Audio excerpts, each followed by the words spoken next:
एक कागज जिस पर सरकारी मोहर लगी है। किसी के लिए ये सिर्फ एक नोटिस है, लेकिन किसी गांव में यही कागज डर बन चुका है। लोग पूछ रहे हैं, अगर वोटर लिस्ट से नाम कट गया तो क्या हम इस देश में रह पाएंगे? क्या एक नाम कटने से आदमी बेघर हो सकता है? क्या वोट और नागरिकता एक ही चीज है? आज भारत के कई गांवों में ये सवाल एक डर बन चुका है। कुछ लोग कह रहे हैं प्रूफ नहीं दिया तो नाम कटेगा, और कुछ डर रहे हैं नाम कटा तो सब कुछ चला जाएगा। लेकिन सवाल यह है, क्या यह डर सच है या फिर डर अधूरी जानकारी से पैदा हुआ है? यह वीडियो किसी सरकार के पक्ष में नहीं है, ना ही किसी राजनीतिक विरोध में। यह वीडियो भारत के संविधान के पक्ष में है।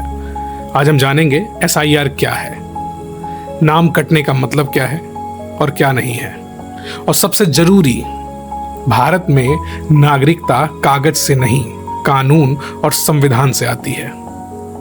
नाम, नोटिस और नागरिकता, आइए जानते हैं। भारत कोई ऐसा देश नहीं है जो कागजों से बना हो। भारत बना था लोगों से, यादों से और भरोसे से। साल 1947 में जब देश आजाद हुआ तो करोड़ों लोग ऐसे थे जिनके पास ना जन्म प्रमाण पत्र था, ना ही कोई पहचान पत्र। लोग पैदल चलकर एक तरफ से दूसरी तरफ आए। किसी ने उनसे नहीं पूछा कि पहले प्रूफ दिखाओ। अगर उस वक्त भारत ने कहा होता बिना कागज कोई इस देश में नहीं रहेगा, तो आज भारत कभी बन ही नहीं पाता।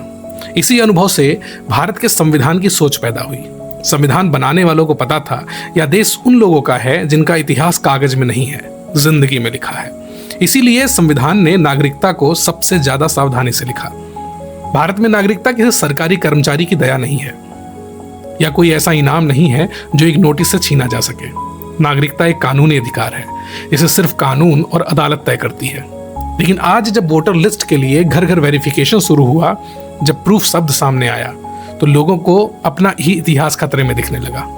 लोग सोचने लगे, अब क्या इस देश में रहकर भी कागज जरूरी है? लेकिन क्या सच में वोटर लिस्ट और नागरिकता एक ही चीज है? क्या एक नाम कटने से एक इंसान इस देश से कट जाता है? इस वीडियो में हम डर को बढ़ाएंगे नहीं, हम डर को इतिहास, कानून और संविधान से जांचेंगे। जब डर फैलता है तो सबसे पहले कानून को सुना जाना चाहिए, और भारत में सबसे बड़ा कानून है संविधान। भारत का संविधान नागरिकता को पार्ट 2 में रखता है। आर्टिकल 5 से लेकर 11 तक या कोई संयोग नहीं है, फंडामेंटल राइट्स से पहले ही नागरिकता लिखी गई। मतलब साफ था, पहले यह तय करो कि कौन भारत का है, फिर उसके अधिकारों की बात करो।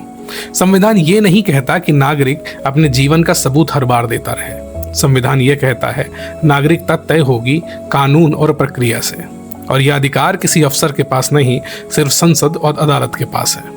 इलेक्शन कमीशन एक संवैधानिक संस्था है, लेकिन उसका काम सिर्फ चुनाव कराना है। कोई भी चुनावी प्रक्रिया किसी को विदेशी घोषित नहीं कर सकती।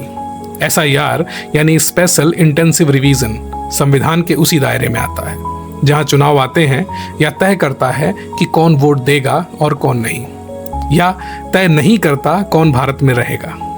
या मान लेना कि वोटर लिस्ट से नाम कटना नागरिकता खत्म होना है, कानूनी रूप से गलत है। नागरिकता का प्रमाण वोटर लिस्ट नहीं होती, और ना ही उससे नाम हटना नागरिकता छीनना है, क्योंकि नागरिकता सबसे गंभीर मामला है। इसीलिए संविधान कहता है बिना उचित प्रक्रिया किसी की आजादी नहीं छीनी जा सकती। सरल भाषा में अगर हम आर्टिकल 21 का भावार्थ समझें तो ना जीवन छीना जा सकता है, ना स्वतंत्रता। ये डर संविधान से नहीं आया, ये डर आया भाषा की उलझन से। वेरिफिकेशन शब्द सिटीजनशिप टेस्ट समझ लिया गया, क्योंकि जब प्रशासन साफ नहीं बोलता तो अफवाह तेज बोलती है। भारत में नागरिकता किसी नोटिस से नहीं जाती, सिर्फ कानून और अदालत से तय होती है। संविधान ने नागरिकता का डर से नहीं, न्याय से जोड़ा है।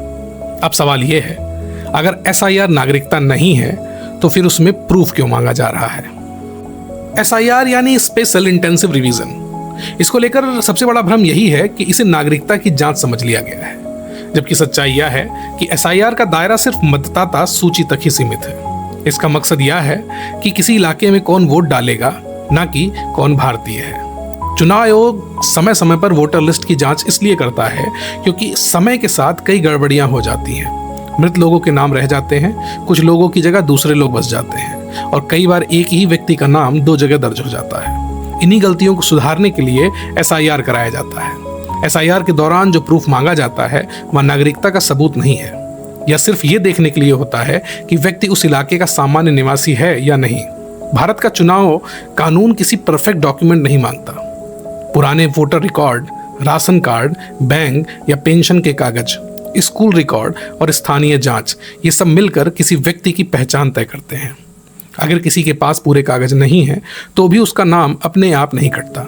पहले उसे सूचना दी जाती है, जवाब देने का मौका मिलता है और जरूरत पड़ने पर स्थानीय जांच होती है। कुछ मामलों में नाम ड्राफ्ट वोटर लिस्ट से हट जाता है, लेकिन यह अंतिम फैसला नहीं होता। दावा, आपत्ति और प्रक्रिया में नाम दोबारा जोड़ा जा सकता है। सबसे जरूरी बात यह है कि वोटर लिस्ट से नाम हटने का मतलब नागरिकता खत्म होना नहीं है। इससे सिर्फ वोट डालने का अधिकार प्रभावित होता है, ना कि देश में रहने का हक। भारत में किसी को देश से बाहर भेजने की प्रक्रिया पूरी तरह अलग कानून और अदालत के जरिए होती है, जिसका SIR से कोई लेना देना नहीं है। SIR को लेकर फैला यह डर कानून से नहीं बल्कि अधूरी जानकारी से पैदा हुआ है। सच यह है कि यह प्रक्रिया लोकतंत्र को मजबूत करने के लिए है, ना कि लोगों को उनके ही देश में डराने के लिए। उत्तर प्रदेश में SIR के दौरान सबसे ज्यादा डर इसलिए फैला क्योंकि ड्राफ्ट वोटर लिस्ट में बड़ी संख्या में नाम नहीं दिखे। ग्रामीण इलाकों में समस्या दिखी क्योंकि यहाँ जन्म प्रमाण, पुराने स्कूल रिकॉर्ड या लिखित कागज कम मिलते हैं। महिलाएं शादी के बाद दूसरे गांव चली जाती हैं, मजदूर काम के लिए बाहर चले जाते हैं और वर्षों बाद लौटते हैं। ऐसे मामलों में वेरिफिकेशन में सवाल उठना स्वाभाविक है, लेकिन इसका मतलब ये नहीं है कि व्यक्ति की नागरिकता पर सवाल उठ गया है। कहीं भी ऐसा उदाहरण सामने नहीं आया है जहां सिर्फ नाम कटने के आधार पर किसी को विदेशी घोषित करके उसे देश छोड़ने के लिए कहा गया हो। 1987 से पहले जन्मे लोगों को लेकर जो डर था वो भी ज्यादातर अफवाह निकला। यूपी में अधिकारियों ने साफ किया कि जन्म प्रमाण पत्र न होने पर भी अन्य रिकॉर्ड और स्थानीय सत्यापन के आधार पर निर्णय लिया जा सकता है। आधार, राशन कार्ड, पेंशन या पुराने वोटर रिकॉर्ड, इन सबको मिलाकर देखा गया, किसी एक कागज पर फैसला नहीं किया गया। इस पूरे अनुभव से एक बात साफ होती है, यूपी में SIR ने डर जरूर पैदा किया, लेकिन कानून और प्रक्रिया ने उस डर को सही दिशा भी दी। लोग चुप नहीं बैठे, उन्होंने अपनी प्रक्रिया अपनाई, उनका हक सुरक्षित रहा। नाम कटे फिर जुड़े, लेकिन देश से कोई निकाला नहीं गया। भारत में नागरिकता कोई ऐसा अधिकार नहीं है जो एक नोटिस से चला जाए। यह अधिकार संविधान से आता है और संविधान डर से नहीं, न्याय से चलता है। वोटर लिस्ट एक प्रशासनिक कागज है जिसे सुधारा जा सकता है। नागरिकता एक संवैधानिक पहचान है जिसे सिर्फ कानून और अदालत ही तय करती हैं। उत्तर प्रदेश हो या बिहार, एक भी उदाहरण ऐसा नहीं मिला जहां सिर्फ वोटर लिस्ट के नाम कट जाने के कारण किसी को विदेशी घोषित किया गया हो या देश से बाहर भेजने की कोशिश की गई हो। नाम कटे फिर जुड़े, लेकिन देश किसी का नहीं छूटा। इस वीडियो का मकसद किसी को सही या गलत ठहराना नहीं है। इसका मकसद सिर्फ इतना है कि डर के सामने तथ्य रखे जाएं, क्योंकि जब नागरिक अपने अधिकार समझता है तो लोकतंत्र मजबूत होता है। भारत कागजों से नहीं चलता, भारत संविधान से चलता है। यह वीडियो जन जागरूकता के लिए है। कानून की व्याख्या का उद्देश्य डर नहीं, समझ पैदा करना है। ऐसी और भी वीडियोस के लिए आप चैनल को सब्सक्राइब करिए, शेयर करिए। नमस्कार।